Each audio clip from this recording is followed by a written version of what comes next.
Ok, uma questão muito bonita envolvendo mesa diz o seguinte: na sala de reunião de certa empresa, há uma mesa retangular com 10 poltronas dispostas de forma como é mostrado na figura abaixo. Está aí as 10 poltronas e aconteceu o seguinte: certo dia, 7 pessoas foram convocadas para participar de uma reunião a ser realizada nessa sala. O presidente, o vice-presidente, um secretário e 4 membros da diretoria.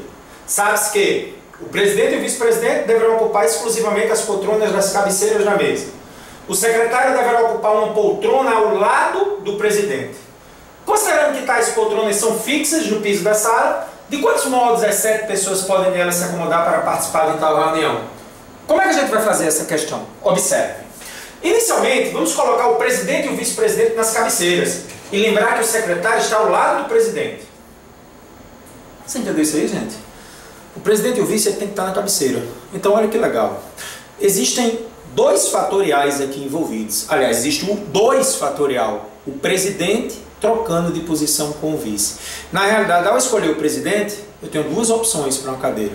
E a outra resta 1. Por isso que é 2 fatorial. Então, 2 fatorial, presidente e vice, porque eles podem trocar de posição. O secretário tem 2 opções de lugares, que é um dos lados do presidente. Então, olha que legal. Primeiro eu comecei com a permutação entre o presidente e o vice nas cabeceiras. Pode ser presidente e vice ou vice-presidente. 2 fatorial. Ou simplesmente 2 vezes 1, 2. O secretário fica ao lado do presidente. São 2 opções. Ou ele está do lado direito ou do lado esquerdo do presidente. E isso é o que acontece. Presidente, vice-presidente, 2 fatorial. Porque eles podem trocar de posição. Presidente e vice. O secretário é obrigado a estar ao lado do presidente. Definindo o lugar do presidente, eu tenho 2 opções para o secretário. Ou do lado de lá, ou do lado de cá. Então resolvemos. Presidente e vice, cabeceiras, 2 fatorial. Secretário, ao lado do presidente, 2 possibilidades. E aí, pense comigo. Ocupadas 3 vagas, presidente, vice-presidente e secretário, teremos agora o quê? As 7 cadeiras restantes para os membros da diretoria, onde a posição deles irá importar. Assim, teremos um arranjo de 7 posições para 4 pessoas. Observe, mais uma vez, como na questão anterior, eu tenho cadeiras para as pessoas. Eu tenho 7 cadeiras para 4 pessoas. Ok? Então vamos lá.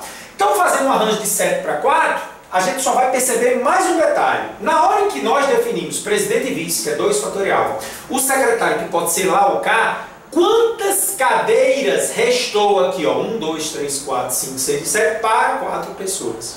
Então, como é que faz? Presidente e vice-presidente, 2 posições. 2 fatorial. Secretário também 2, ou do lado esquerdo ou do lado direito do presidente. E as 4 pessoas restantes vão arranjar-se, porque a ordem vai importar, ficar ao lado do presidente e do vice é importante, gente. 7 para 4. Então, como é que a gente tem? Esse 2 aqui é de quê? Presidente ou vice-presidente. Esse 2, secretário, ao lado do presidente, ou do lado esquerdo ou do lado direito. E o arranjo de 7 para 4. Então fica 4 vezes. Como é que faz o arranjo de 7 para 4? 7 fatorial, diferença, 3 fatorial. Corta o 3 com 3, 7 vezes 6 vezes 5 vezes 4. Então isso aqui dá 7 vezes 6 vezes 5 vezes 4. Quanto é que dá, gente? Fazendo a conta, 840. 840 vezes 4 dá 3.360, letra A. Então observe. Em questões desse tipo, como na anterior, sempre você tem que começar com a restrição. Presidente e vice-presidente cabeceiras, 2 modos. Ou presidente e vice, ou vice-presidente.